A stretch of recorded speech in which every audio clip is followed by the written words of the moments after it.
Hello. ഇന്ന് ഞാൻ ഒരു സ്പെഷ്യൽ കുക്കിംഗ് വീഡിയോ ആയിട്ടാണ് കേട്ടോ വന്നിരിക്കുന്നത്.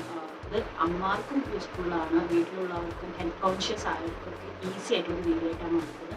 ഒരു 3 സിമ്പിൾ റെസിപ്പീസ് ആണ് ഞാൻ ഇവിടെ വീഡിയോ ആയിട്ട് അപ്ലോഡ് ചെയ്യാൻ പോകുന്നത്. ഞാൻ ഓൾറെഡി എൻ്റെ ഷോർട്സ് അപ്ലോഡ് ചെയ്തിട്ടുണ്ട്. സോ ഡീറ്റെയിൽഡ് വീഡിയോ അപ്ലോഡ് ചെയ്യാമെന്ന് വിചാരിച്ചു. കുട്ടികൾക്കൊക്കെ ഒരുപാട് ഇഷ്ടമാവുന്ന 3 ഒരു റെസിപ്പീസാണ് ഇത്.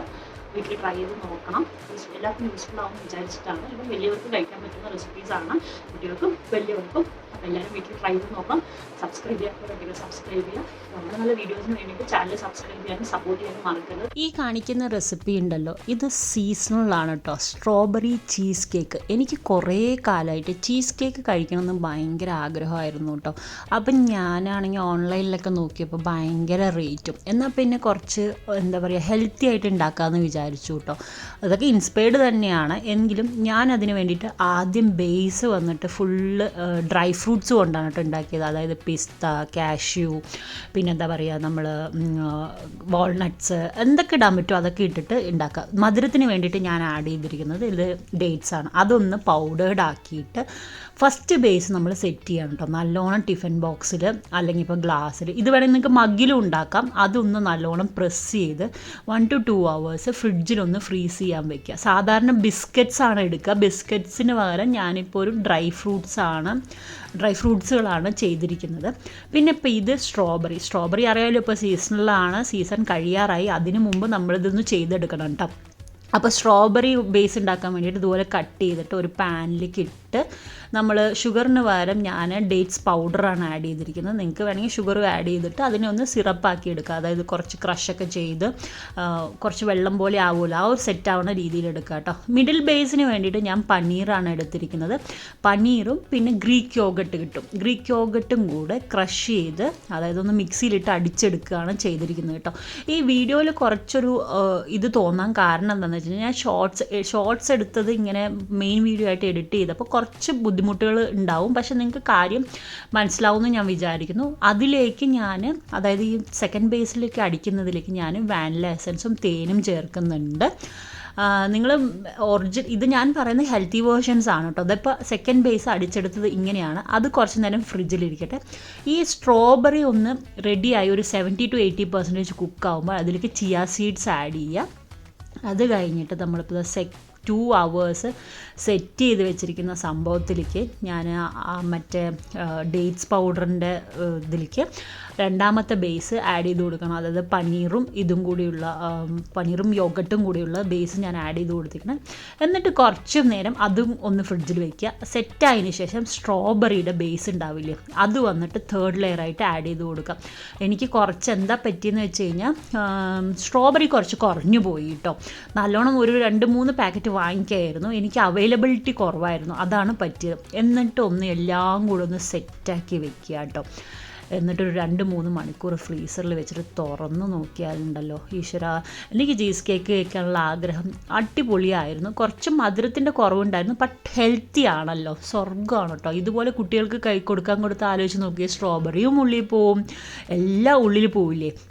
നെക്സ്റ്റ് റെസിപ്പി എന്ന് പറയുന്നത് ഖാജർ കാ ഹൽവ, അതായത് ക്യാരറ്റ് ഹൽവ എന്ന് പറയുന്നതാണ് കേട്ടോ. നമ്മൾ മലയാളികൾ ഇത് അധികമൊന്നും ഉണ്ടാക്കാറില്ല, പക്ഷേ നോർത്ത് ഇന്ത്യൻസിൻ്റെ ഇടയിലുണ്ടല്ലോ, ഇതൊരു സീസണൽ ഒരു ഡെസേർട്ട് തന്നെയാണ് കേട്ടോ. ഇത് ഞാൻ സാധാരണ അവർ ഷുഗറൊക്കെ ഇട്ടിട്ടാണ് ഉണ്ടാക്കാറ്. ഞാനിത് കുറച്ച് ഹെൽത്തി വേർഷൻ ആയതുകൊണ്ട് ഡേറ്റ്സ് ഒക്കെ ഇട്ടിട്ടാണ് ഉണ്ടാക്കിയിരിക്കുന്നത്. അത് നമുക്ക് എങ്ങനെയാണെന്ന് നോക്കാം. ഇത് റെഡ് ക്യാരറ്റാണ് കേട്ടോ. ഞാൻ നാട്ടിലൊന്നും ഇതൊന്നും കണ്ടിട്ടില്ല കേട്ടോ. ഇപ്പോൾ കാണാനുണ്ടോയെന്ന് എനിക്കറിയില്ല. ബാംഗ്ലൂരൊക്കെ സീസണലാവുമ്പോൾ ഭയങ്കരമായിട്ട് അവൈലബിൾ ആവും ഈ റെഡ് ക്യാരറ്റ് എന്ന് പറയുന്നത്. അപ്പോൾ ഞാൻ അതാണ് വാങ്ങിച്ചത്. നിങ്ങൾക്ക് നമ്മുടെ സാധാരണ നോർമൽ ഫ്രഷ് ക്യാരറ്റ് ഉണ്ടെങ്കിൽ അതും മതി.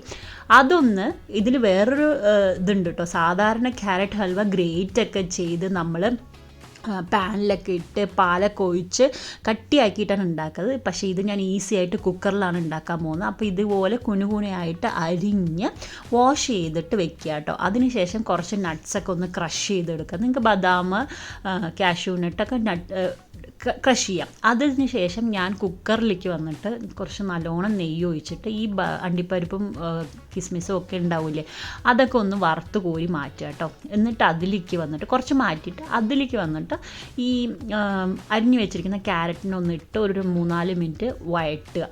അതിലേക്ക് കൂടെ ഒരു 5-6 ഡേറ്റ്സോ അല്ലെങ്കിൽ ഒരു 8-10 ഡേറ്റ്സ് ഇട്ടോ നിങ്ങളുടെ മധുരത്തിനനുസരിച്ച്. എന്നിട്ട് ഒരു അത്യാവശ്യം പാലൊഴിച്ച് കൊടുക്കാം. അതായത് മേലെ നിൽക്കുന്ന രീതിയിൽ പാലൊഴിച്ച് കൊടുക്കാം. ഇനി ഒരു 4 വിസിൽ വരട്ടെ കേട്ടോ. അത് കഴിഞ്ഞിട്ട് തുറന്ന് ശേഷം കുറച്ച് ഇലാച്ചി ഇടാം. അത് ആദ്യം ഇടണമായിരുന്നു, ഞാൻ വിട്ടുപോയതാണ് കേട്ടോ. എന്നാലും കുഴപ്പമില്ല, ഇട്ട് കൊടുക്കുക. എന്നിട്ട് നല്ലോണം സ്മാഷർ വെച്ചിട്ട് ഒന്ന് ഇടിച്ച് കൊടുക്കുക, അതായത് സ്മാഷ് ചെയ്ത് കൊടുക്കുക കേട്ടോ. എന്നിട്ട് കുറച്ച് ആ വെള്ളം ഒന്ന് വറ്റട്ടെ. വറ്റി കഴിഞ്ഞ് കഴിഞ്ഞാൽ അതേ ടേസ്റ്റി ആയിട്ടുള്ള ഗാജർ ഹൽവ റെഡിയാണ് കേട്ടോ. ആർക്കും ഇഷ്ടമാവും കേട്ടോ. അതും ഇപ്പോൾ കുക്കറിലാണെങ്കിൽ പണി എളുപ്പമല്ലേ. വീട്ടിലൊക്കെ ഒന്ന് ട്രൈ ചെയ്ത് നോക്കാൻ മറക്കരുത് കേട്ടോ. എന്ത് ടേസ്റ്റാണെന്നറിയാം. അപ്പോൾ ഇത് നിങ്ങൾ ആലോചിച്ച് നോക്കൂ. കുട്ടികൾക്ക് ഡേറ്റ്സും ഉള്ളിൽ പോവും, അതേപോലെ തന്നെ ക്യാരറ്റ് ഉള്ളിൽ പോയ പോലെയായി. അപ്പോൾ അത് നിങ്ങൾ എല്ലാവരും ട്രൈ ചെയ്ത് നോക്കാൻ മറക്കരുത്. റെസിപ്പി നമ്പർ 2 ഇഷ്ടമാവും എന്ന് വിചാരിക്കുന്നു. അപ്പോൾ നിങ്ങൾക്ക് ഏത് റെസിപ്പിയാണ് ഇഷ്ടമായതെന്നുള്ളത് നിങ്ങൾ പറയണം കേട്ടോ. നെക്സ്റ്റ് നമുക്കൊരു ഇതായാലും ബിസ്ക്കറ്റ് ആയാലും, കുട്ടികൾക്ക് എന്ന് പറയുന്ന ബിസ്ക്കറ്റ് ക്രേവിങ്സ് ഭയങ്കര കാര്യമായിരിക്കുമല്ലോ. ഇവനും അതേപോലെ തന്നെ ചായക്ക് ബിസ്ക്കറ്റ് കാര്യങ്ങളൊക്കെ വേണം. അപ്പോൾ ഞാനൊരു ബിസ്ക്കറ്റ് ട്രൈ ചെയ്യാമെന്ന് വിചാരിച്ചു. ബനാന ആൽമണ്ട് ബിസ്ക്കറ്റ് കേട്ടോ. ഇത് 2 സംഭവം മതി, അതായത് ഇൻഗ്രീഡിയൻസ് മതി കേട്ടോ. കുറച്ച് ആൽമണ്ട്സ്, 1 കപ്പ് നിറയെ ആൽമണ്ട്സ് എടുത്തിട്ട് നല്ലോണം ഒന്ന് പൊടിച്ചെടുക്കുക കേട്ടോ. പിന്നെ നല്ല പഴുത്ത ബനാന വന്നിട്ട് നിങ്ങളൊന്ന് സ്മാഷ് ചെയ്തെടുക്കുക. അതിപ്പോൾ ഇവിടെ ഒരാൾ എന്നെ ഹെൽപ്പ് ചെയ്യാൻ വേണ്ടി നിൽക്കുകയാണ്, കുക്കീസ് ഉണ്ടാക്കാം അമ്മ എന്ന് പറഞ്ഞിട്ട്. ഇതിൽ വലിയ കുക്കിങ്ങും കാര്യങ്ങളൊന്നും ഇല്ലാത്തതുകൊണ്ട് അവനും ഹെൽപ്പിന് കൂടി ഇതൊന്ന് നന്നായി സ്മാഷ് ചെയ്തെടുക്കുക കേട്ടോ. അത് സ്മാഷ് ചെയ്തെടുത്തിട്ട് ഇതിലേക്ക് നമ്മൾ ഈ ആൽമണ്ട് പൗഡർ കുറച്ച് സ്റ്റെപ്പ് ബൈ സ്റ്റെപ്പായിട്ട് ആഡ് ചെയ്ത് കൊടുത്ത് നല്ലോണം കുഴച്ച് ഡോ ആക്കി എടുക്കുക. നമ്മളിപ്പോൾ ചപ്പാത്തിയുടെ ഡോ ഒക്കെ എടുക്കില്ല, അതുപോലെ ഡോ ആക്കി എടുക്കുക. അതുവരെ കുഴക്കണം കേട്ടോ. അത് വേറെ ഒന്നും ഇതിൽ ആഡ് ചെയ്യുന്നില്ല കേട്ടോ. മധുരത്തിനൊന്നും ആഡ് ചെയ്യുന്നില്ല. വേണമെങ്കിൽ നിങ്ങൾക്ക് കുറച്ച് ഹണി ആഡ് ചെയ്യാം, മധുരം വേണമെന്നുണ്ടെങ്കിൽ. എനിക്കതൊന്ന് ഫീൽ ചെയ്തിരുന്നു, കുറച്ച് ഹണിയും കൂടെ ആഡ് ചെയ്തിരുന്നെങ്കിൽ ബെറ്റർ ആവുമായിരുന്നു എന്ന്.